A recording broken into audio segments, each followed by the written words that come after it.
Për Malin e Zi dhe Bosnjën e kuptuam situatën dhe nga analiza juaj e qartë, po Maqedonia. Maqedonia nuk më ka pëlqyer hiç, me ta thënë të drejtën, si njësi Çeshit Sigurisë, Zavendës kryeministri i Maqedonisë, kur kishte marrë pjesë në përvjetoren cilën ka organizuar Republika e Serbisë në përkujtimin e sulmeve të NATO-s ndaj shtetit ish Jugosllav, në këtë rast serb. Dhe aty kishte marrë pjesë Dodik, po ashtu Vučić, cili është një ndër organizatorë, dhe Zavendës kryeministri i Maqedonisë e Veriut. Unë shoh diçka absurde këtë gjë, për shkak se Maqedonia e Veriut është pjesë përbërëse e NATO-s. Dhe të merr pjesë në një ceremoni që përkujtohen sulmet e NATO-s kundër Jugosllavisë, është pjesë e NATO-s, dhe ti po merr pjesë në një gjë, në ceremoni që është kundër NATO-s, kjo mu më bën shumë me dyshu dhe mendoj që Aleanca Veriatlantike e NATO-s duhej të merr masa, por shoh pazakont dhe nuk e di deri kur duhet të pret ambasadori i Shqipërisë në NATO që të reagojë, të bën një reagim ndaj këtij personeli cilët ka marrë pjesë në pjesë. Kush nga zëvendës ministrat ishte? Zavendës kryeministri. Po, kush nga zëvendës kryeministrat? Maqedonisë e Veriut. Po, e kam fjalën Maqedon. Maqedon, jo shqiptar. Jo shqiptar.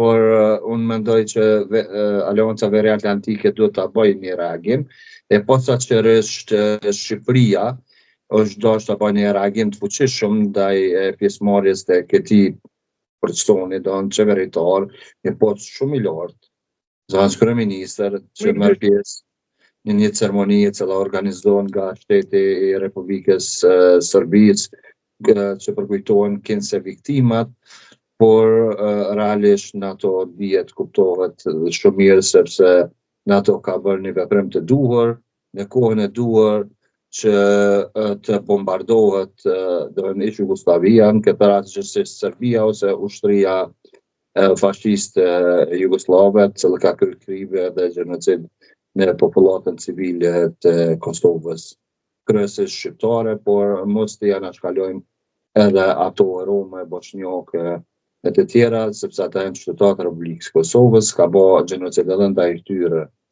Dhe kjo është më së miri tregon se si një zëvendës kryeministër i një shteti që është pjesë e NATO-s merr pjesë në një ceremoni të tillë kundër NATO-s. Kjo është shumë domethënëse dhe besoj që do ta kemi reagimin ambasadorit dhe gjithsesi ministrit mbrojtjes Shqipërisë, po ashtu bëjtiri edhe Republikës Kosovës, edhe pse s'është pjesë e NATO-s, të bëj denoncim të tillë, dhe bëjtiri edhe ministrit mbrojtjes Kroacisë, për shkak se po luhet një rol domethënës me dy, apo më mirë them në gjuhën popullore, tik me dy teha, e cila po bën një raspesh me atë ruse dhe NATO-s.